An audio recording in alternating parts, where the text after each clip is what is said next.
I'm a hair mineral analysis expert. I have a background in functional medicine, and I educate people using HTMA testing to maximize health, erase debilitating symptoms, and gain energy.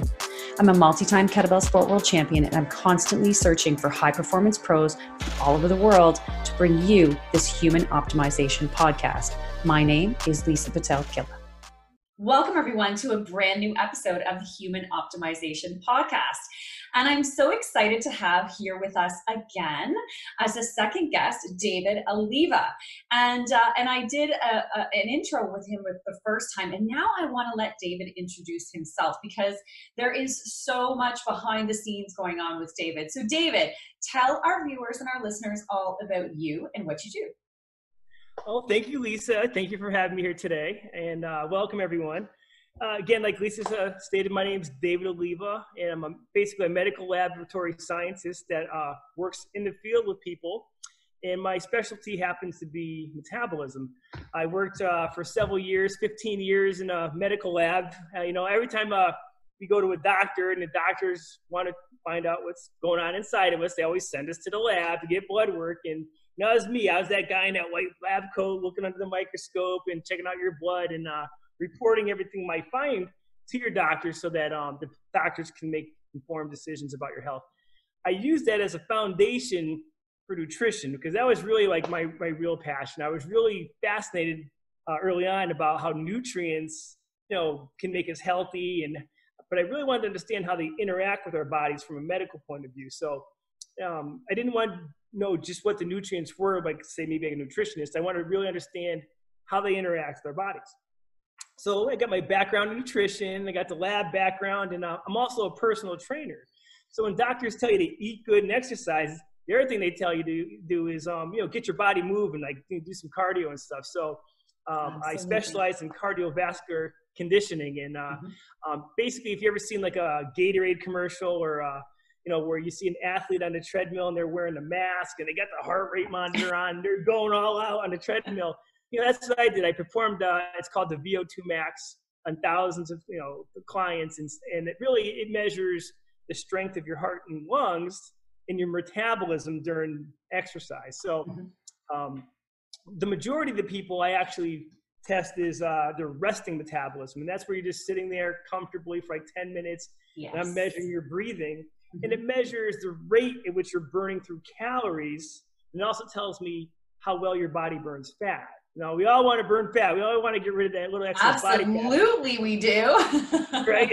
That's what we're going to talk about today. Right? Yeah. So this is the science. It's the science to better health. We use cutting edge equipment, and we measure thousands of people, and we really discover on an individual basis how well you burn fat at rest and how you should be exercising during cardiovascular training so that you're burning either the most fat you can or you're training at the proper levels for yourself so you actually improve your cardiovascular conditioning, and we can measure that. So medical lab, nutrition, personal trainer, and expert in metabolism. So here we are.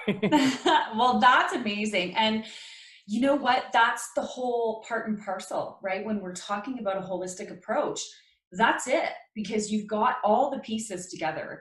And it astonishes me with regards to the movement practice where, a lot of people are going to the gym and they're doing certain things, but when you can actually go to the next level and know what you should be doing to maximize that fat burning capability that you have inside you, that's pretty powerful stuff. So definitely. Yeah, so I want to touch a little bit on that today too. And so one of the things that I wanted David to talk to us about, because this is something that is right in his wheelhouse, and that is intermittent fasting. So, nowadays we're reading about it. There's more books about it. There's tons on social media about it. Everybody's trying it, because they're hearing all the health benefits. And so when I was talking to some of my clients about intermittent fasting and kind of what they were doing and what their process was, it was interesting to me with working with you, David, that your idea is a little bit different, and there's reasons behind that. So I want to dig deep into that today so that people can really understand the value, the science, and really the right way to do it. Oh, that's great. All right. if I could approach the answer and kind of like frame it for us a little bit, there you go, frame it. You know, most of us, when we are on that weight loss journey, we think in calories. Oh, if I reduce my calories and I burn more calories, I'm going to lose weight. Yeah. Well, that may be true, but really what people should really start to understand is it's your metabolism that's the most important part. That's like your engine. That's the fire that's going to burn up all these calories. So think of the way a fire works. You need to put wood on that fire steadily to keep the fire nice and high. So what happens with most people when they start reducing calories, that metabolic fire starts to go down, and you just don't have the ability to burn through as many calories. So when everyone else in the world is focusing on calories, I focus my clients on metabolism. Let's keep your metabolism nice and strong and let that do the work. Let that burn off your excess body fat.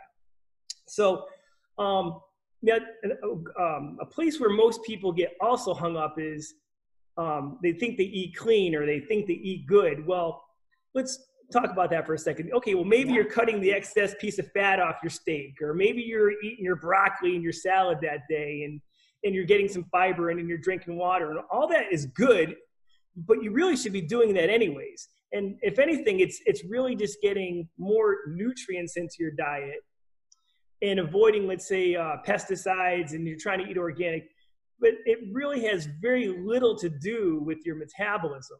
Like when I'm coaching with people and we start talking about nutrients, I really focus their attention on the big three. And this is partially why I really just love pairing up with Lisa. And I think we just pair really nicely, but I focus people on the big macros: carbohydrate, fats, and proteins, and mainly carbohydrates and fats, because that's going to fuel your metabolism.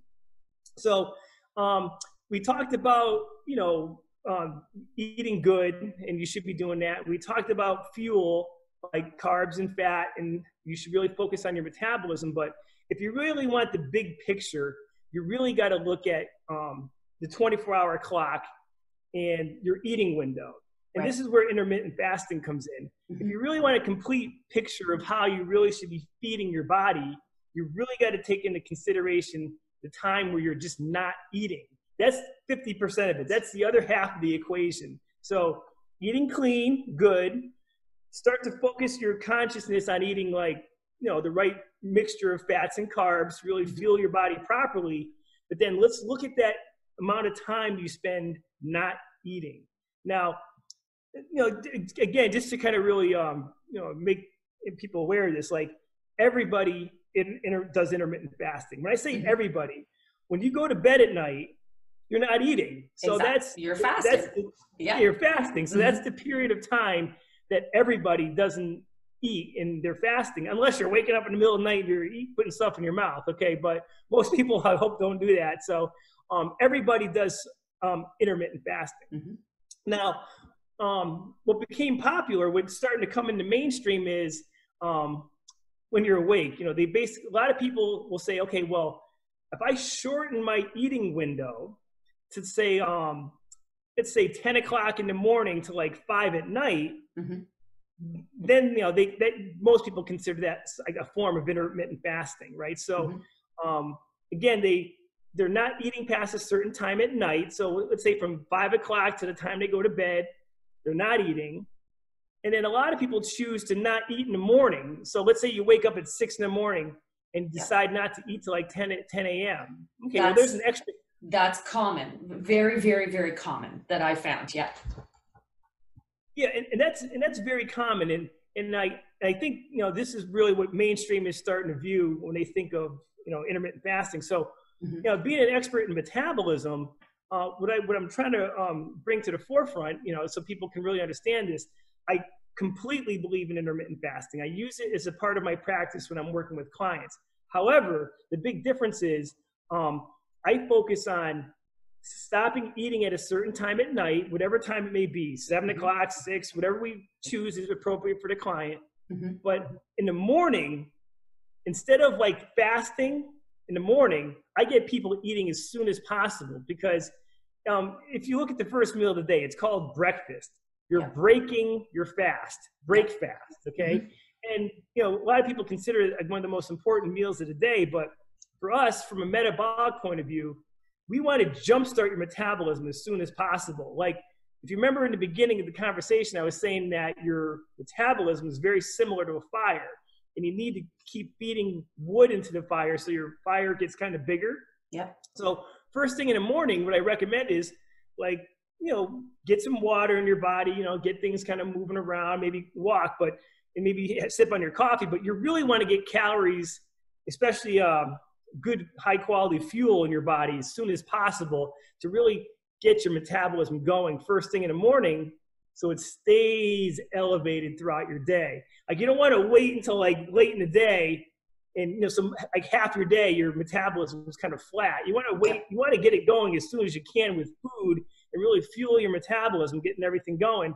And when you shorten your window, the best time to shorten it is in the evening, because when you go to sleep at night, like a couple hours into sleeping, your body's going to have a growth hormone spike. And you really don't want to interrupt that, because that's really the hormones that keep us young and youthful and lean. And when we eat meals, especially meals that have higher carbohydrates in it, they'll affect that growth hormone spike, and you'll kind of diminish it. And you really don't want to interrupt that at all. So I focus on eating earlier in the day and stop eating at, like, you know, earlier or late afternoon. And that's the time that we intermittent fast. So yeah, definitely a difference on what's being, you know, definitely not what a lot of people are doing. Because again, a lot of the people I talk to, they're like, yeah, well, I get up at 8 or, you know, 7 or whatever, but I don't eat till, you know, 11 o'clock. And I'm like, there's more to this than that, because, you know, you and I have worked enough together and had enough conversations where we, you know, kind of geeked out on science and nutrition and all these things. And I'm like, that's not what David says.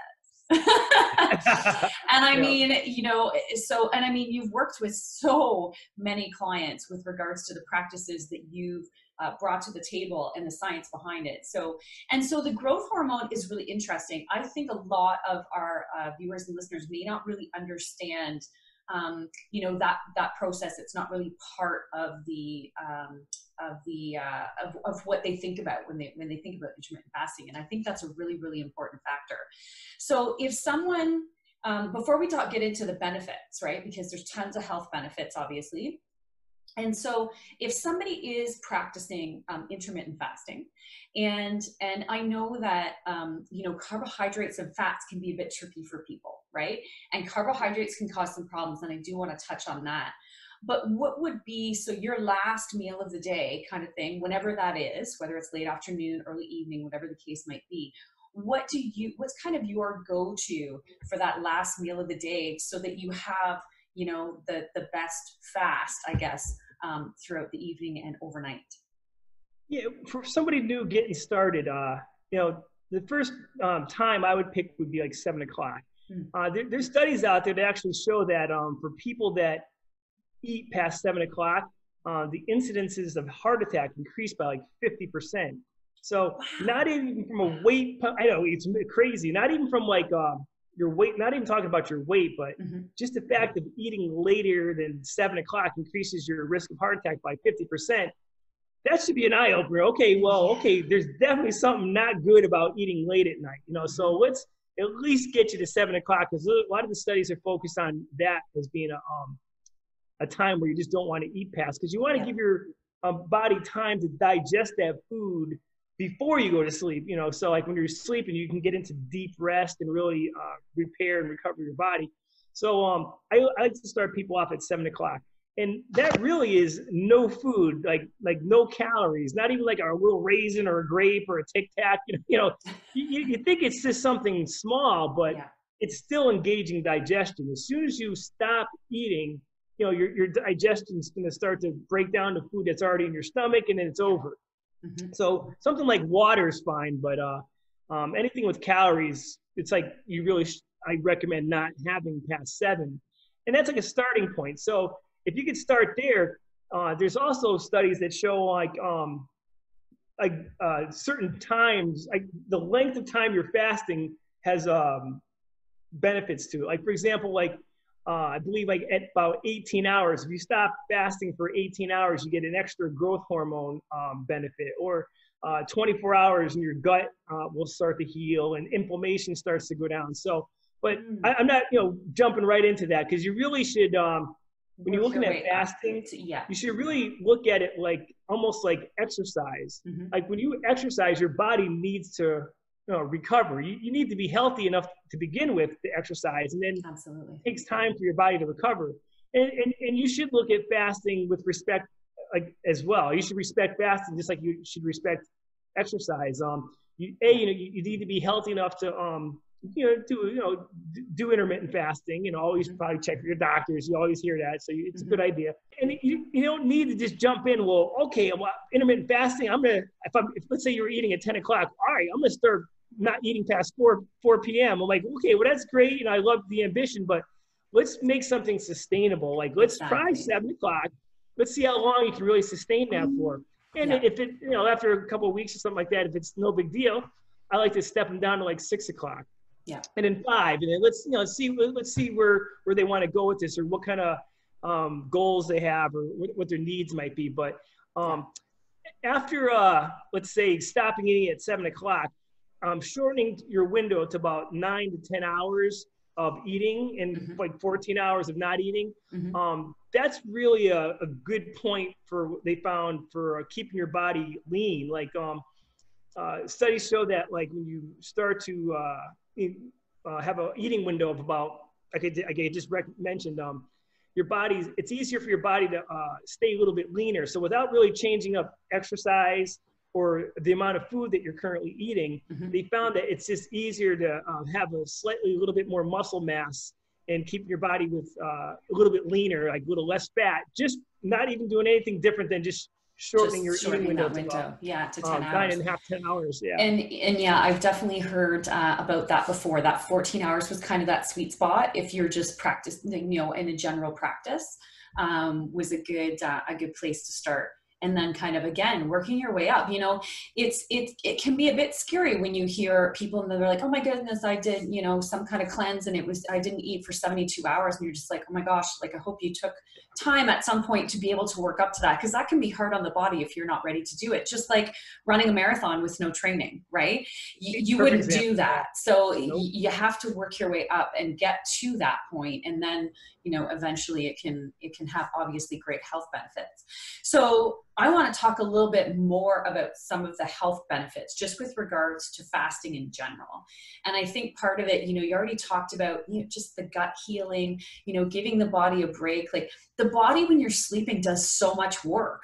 And because we're not conscious of it, sometimes we don't even acknowledge, but it repairs, rebuilds our muscles, our organs, detoxes. Like, there's so much going on while we're sleeping. And again, without food and digestion going on at that time, your body has more depth to be able to work on some of those other systems that need to be repaired during the night. So let's talk about a few of the, just overall health benefits of putting fasting into your day. All right. And just before getting into really the benefits, like for viewers who are new to intermittent fasting, again, we're not talking about eating less. All we're talking about is shortening the window. So if you're typically eating 2,000 calories worth of food, we're still talking about eating 2,000 calories worth of food. It's just in a shorter time frame. Shorter time frame.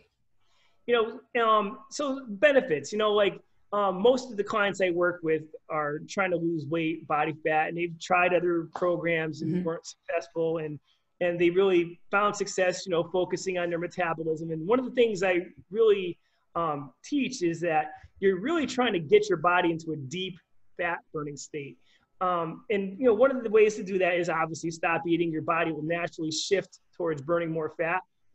So on a daily basis, if you're shortening your eating window, you're just allowing more time for your body to shift over to burning fat as its predominant fuel source. So, number one, it makes it easier to get into a fat burning state. That's number one.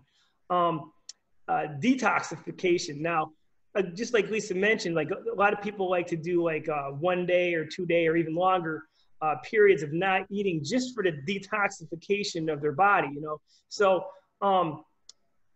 on a daily basis, by having like a shorter eating window, you are getting a little bit of the extra detoxification happening every day. Mm-hmm. And that adds up. So let's just think like, let's say you own a home and, you know, you have to be on top of cleaning it and maintaining it and all that.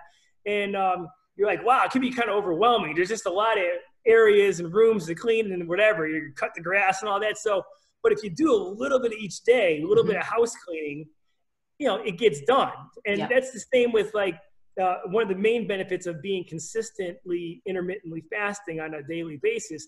Each day, you're just going to clean up some of the extra debris that your body has to get rid of naturally. So over time, you know, it gets easier to get the junk out. You just have less junk accumulating and stuff.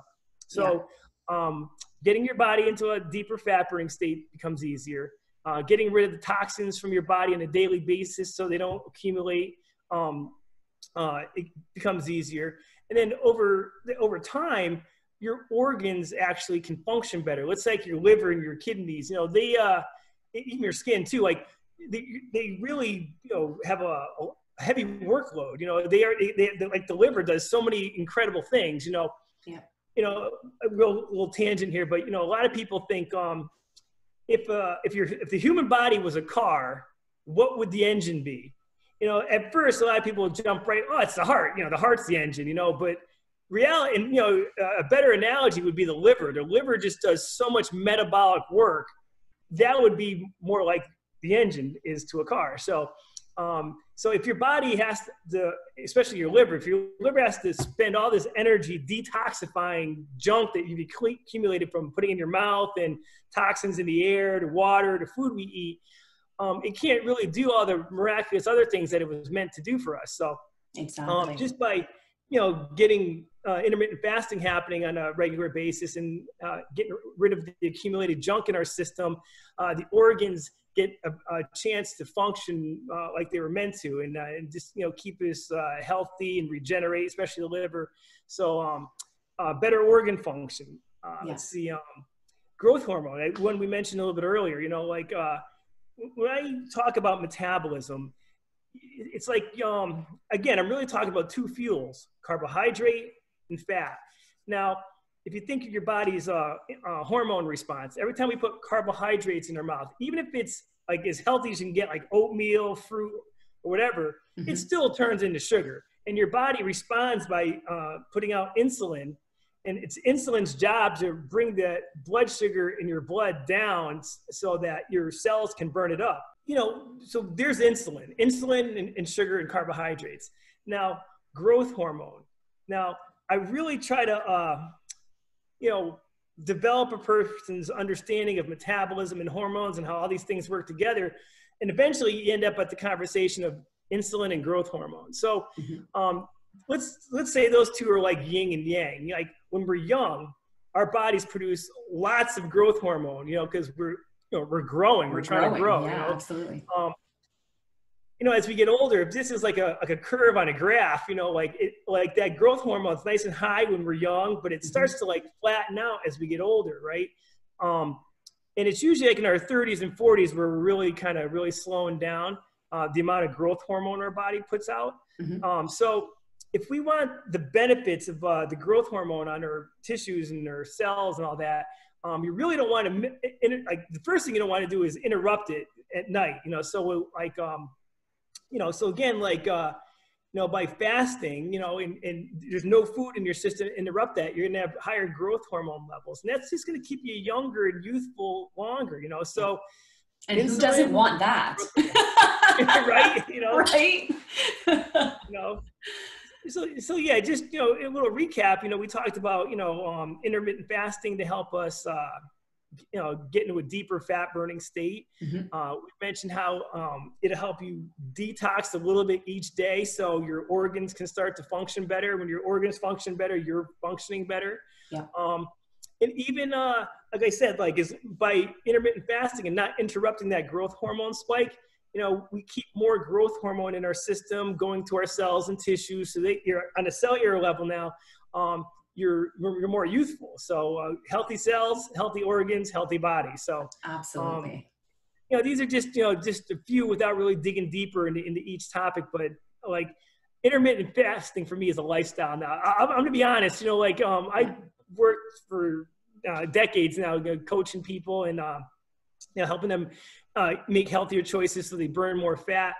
And, intermittent fasting, I always knew about fasting. I always knew it was good, but I never really practiced it too much myself. I was generally relatively healthy and into fat burning and all this. But when I first started thinking about, okay, let's see, what time do I stop eating at night? Oh, sometimes I snack, have a little popcorn, maybe like 8, 9 o'clock. So the thought of not eating earlier just wasn't that appealing to me, So, and I'm gonna be honest and be candid here too. So some of my clients were, practicing intermittent fasting, and I noticed that, they were just getting a little bit better results than other people. So I started paying more attention, to myself, So I started, intermittent fasting, let's say late last year. And I went from like, say 9 o'clock to like 7 o'clock, just like I recommended, and I felt better and, things were getting better, a little easier to keep the scale from going up and down and stuff. But it wasn't until I started really shortening it to that 9.5, 10-hour window that I really started to experience the benefits. And one of the first things was I noticed that, let's say anybody's on a weight loss program, it's, like when you get used to eating, especially when you're putting carbohydrate in your mouth, and your blood sugar is going up and down, and a couple hours later, you're hungrier again. Controlling your appetite, becomes a challenge. That's one of the first things I help people overcome on a weight loss program is let's get your blood sugar stable. Let's get your hormones in balance. So you're just not hungry all the time. If you're hungry all the time on a program, it's not going to work. So I addressed this early on. So I found that with the intermittent fasting, it really also helps with the appetite, So like, even though it's a shorter window of eating, it's almost like freedom. Like I find that I don't have to like be so conscious about how much food I'm putting in my mouth. I kind of can just eat. A couple hours later, I'm hungry, eat again, eat a couple hours again, And then by the time I reach my last feeding point, I'm pretty well satiated. And since I've been intermittent fasting for a while, I'm always in a higher fat burning state. And when you're in a higher fat burning state, you have fuel. And if your hormones are in balance, you're not hungry. So all this just works better. And then you look at the scale the next morning, I'm like, yes, success. This is working, Yeah, absolutely. Right? So, amazing. Again, I'm all in. So like stopping eating, like I personally stop eating now, like around 4 o'clock or sometimes a little earlier. Never would have imagined I would have even done this or it would be sustainable but now it's just like, there's no reason to go back. You just feel so much better. Your skin's clearer, like brain works better. There's just so many benefits. So I'm in for life, so intermittent fasting. And again, I'm not crazy. Like, let's say like once every week or other week or something, if I want to eat some popcorn, watch a movie or whatever, drink a beer or something, I'm going to keep it real. I'm going to be, living my life. So it's not so restrictive where, you can't do the things you enjoy. It's just doing the things you enjoy in a different window. And when you start feeling good and you see everything working, it's not even like a sacrifice. It's like a reward. It's what you want to do. Yeah, exactly. It's just what you want to do because you're going to feel great. Right. Yeah, exactly. Yeah. That's pretty powerful and pretty incredible stuff. So, and just with regards to, the way you work with clients and kind of checking in with them weekly, I think that's really important too. Everybody needs, that sounding board and that advice area where they can discuss and they can ask questions. And I think that's super, super important. And so I want to get into a little bit of science because we've got about 10 minutes to go. And I don't want to miss this part because this is really cool and really cutting edge. And when we went down this rabbit hole talking about nitric oxide, I was all in. I was like, oh my gosh, tell me more about this. Like, what is happening? And you've got a new product. And I'm just like, oh my goodness. So for those of you who may not know, David runs the Body Lab online. And David has an amazing oil that has been created. It's called Liquid Gold, which I use every day. And it's a basically a metabolic boosting oil, because you tested this, right, with that VO2 max and how the body was kind of fueling itself, and that's where this oil originated from. And you've got a couple of new products coming, a juice, I think, and then we have a product with regards to nitric oxide. So we're not going to get into the product itself. We're going to tell you maybe how you can get your hands on some of it, but what we want to talk about is the science behind it and why it came to be. So take us there. Tell us all about it. Let's talk nitric oxide.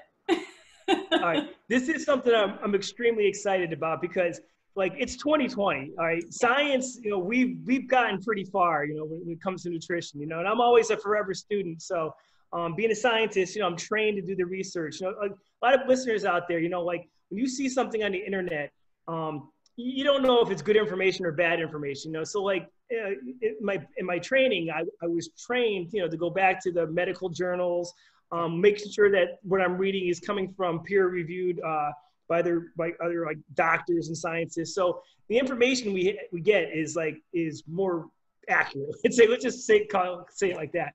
Now for me personally, okay, I collect a lot of data on people. Like with the metabolic analyzers, it's like a scale, like it's black and white. You step on a scale, it tells you what you weigh. You step on a metabolic analyzer, it tells you the speed of your metabolism and how well you burn fat. So this is just all going to lead up to the nitric oxide. So when I first developed the oil that Lisa was talking about, Liquid Gold, you know, like I was really looking for a product that I could, you know, have a niche where I could put somebody on the metabolic analyzer before, give them a product and show them that their speed of your metabolism and your fat burning is higher. So what I did was I went to like, you know, your drugstore, let's say, or your health food store. And I was just looking for all the products that would increase metabolism or fat burning. And with the equipment, I can actually test them one at a time on an individual to see whether they worked or not. And unfortunately, nothing really worked that was anything significant to talk about. Yeah. So I was a little discouraged at that point, but I didn't stop. So since I collect all this data, I on the analyzers, time to time, I would see people's metabolic rate fluctuate. And what I realized, it was actual food that was doing the fluctuations. And this makes sense because this, like I said in the analogy in the beginning, if you have a fire, if you're not putting wood on the fire goes down. So what I discovered was certain foods will raise your metabolism more so than others. I'm like, okay, and now I'm getting somewhere. I'm starting to get excited. So as it turned out, it was oil. Oils tend to like increase metabolism the most. So what I was able to do was I would take individual oils like olive oil, MCT oil, whatever, and test them one at a time on the individual to see which one really gave the most bang for the buck. And that's how the Liquid Gold got formulated. I actually had laboratory equipment, did the testing myself and individuals until I find the oils that increase metabolism and fat burning the most.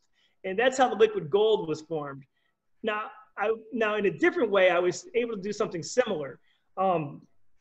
Now we're talking about blood flow. Okay, so I can already increase a person's metabolism with the oil, which is great. And so when I started like looking into like blood flow, it really became really fascinating for me because, you know, your life is in the blood, you know, so like you want really good blood flow perfusing or getting to your tissues. So your tissues are real healthy, oxygenated, you're getting the waste products out. So there's a lot of benefit for blood flow. And I'll just I mentioned two, just for an example. Now, what you eat directly before a meal, let's say you're a high performance athlete, like Lisa and some of the athletes out there that are listening. Like if you're a high performing athlete, what you eat directly before your competition or your event is directly going to affect your performance. You know, that's, you know, 100%. A lot of people realize if you have too big of a meal, it's going to slow you down. Or if you don't eat enough, you don't got enough gas in the tank. But what science what shows us nowadays is that that food, okay, whether it be high in nutrients or whatever, has an effect on the lining of your blood vessels. Like, let's just say this is like a cutaway. This is like your blood vessel where the blood is flowing through, okay?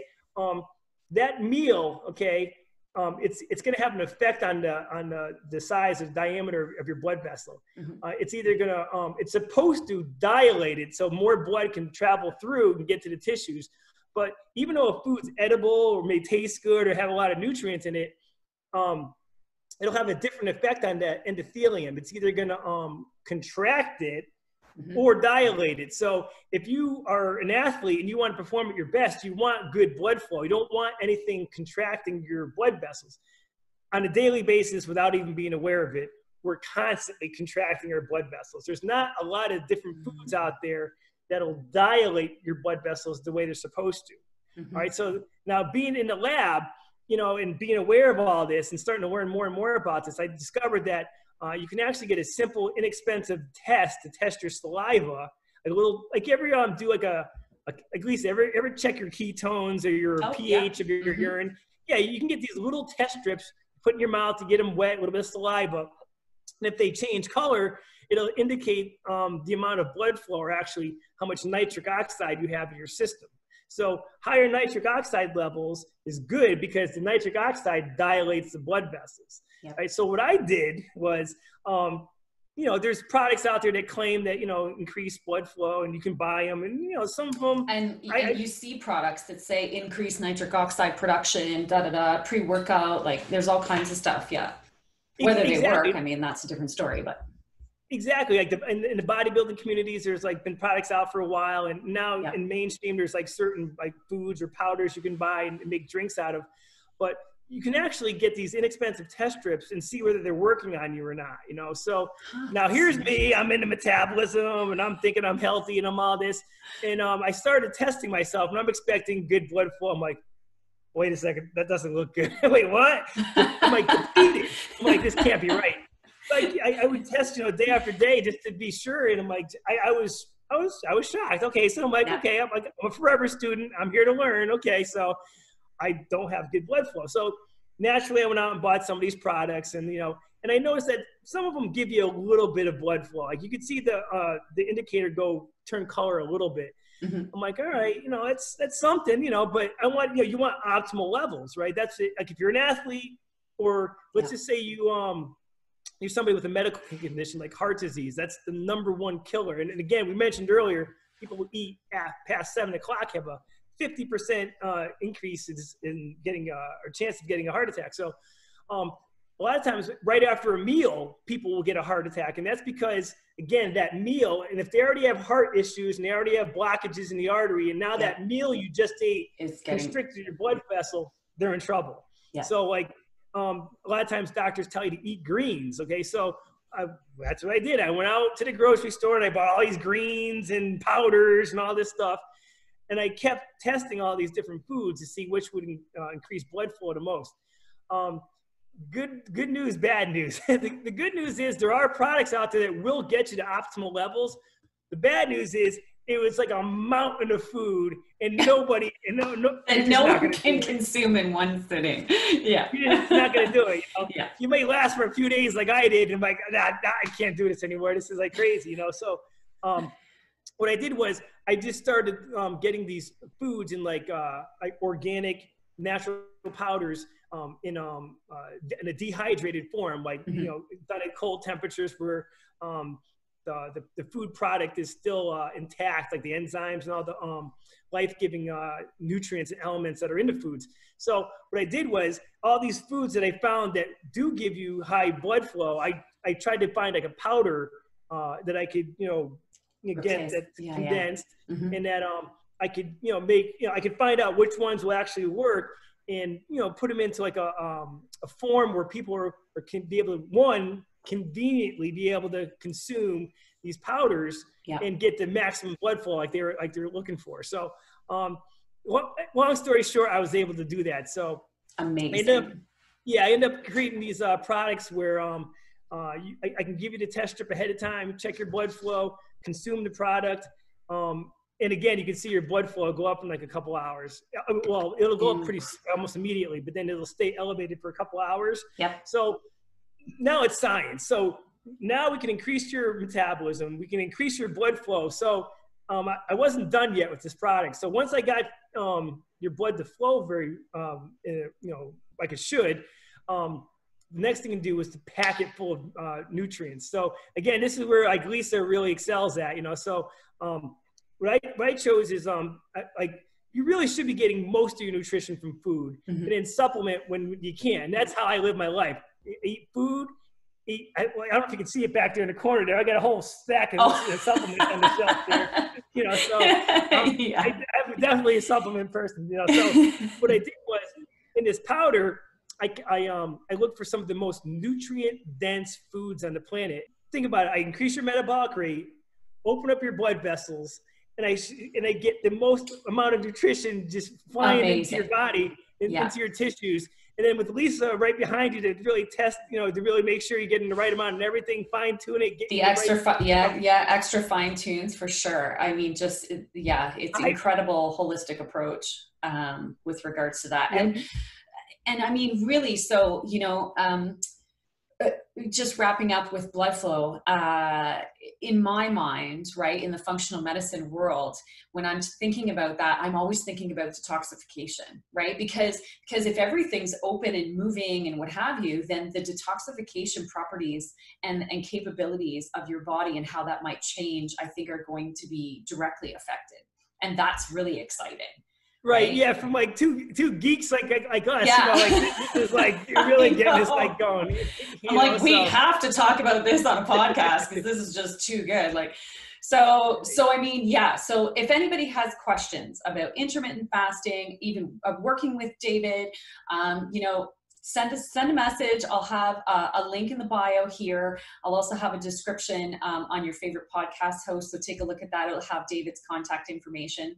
And in the final slide, I'll also tell you where you can get your hands on this product when it's finally coming from the lab, which is hopefully going to be very soon because I know it's in production because I can't wait to get my hands on mine.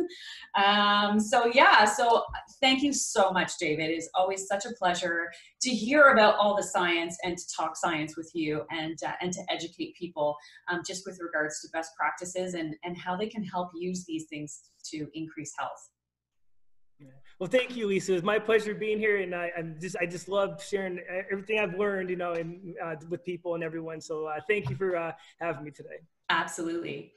So, little update for those of you who are listening or watching that don't already know, I'm launching a group program called the Energy Jumpstarters. This program launches on June 15th, and actually David is going to be with us to do a call and talk even more about intermittent fasting, how you can put it into your day, and some of his best practices that he uses with his clients. So if you haven't heard about that program, send me a message. You can catch me on Instagram at Lisa Pitel-Killah and send me a DM, and I will give you your first month on me. So thank you so much for listening or watching. Give us a thumbs up if you like this episode, and make sure you subscribe to my YouTube channel where you'll find a brand new podcast every other week and brand new videos every single Friday. Have a great day, everybody. Until next time. Thanks for listening to today's show. Head over to lisapitelkillah.com to gain access to some amazing free resources that will help you gain energy, erase debilitating symptoms, and be the best version of you.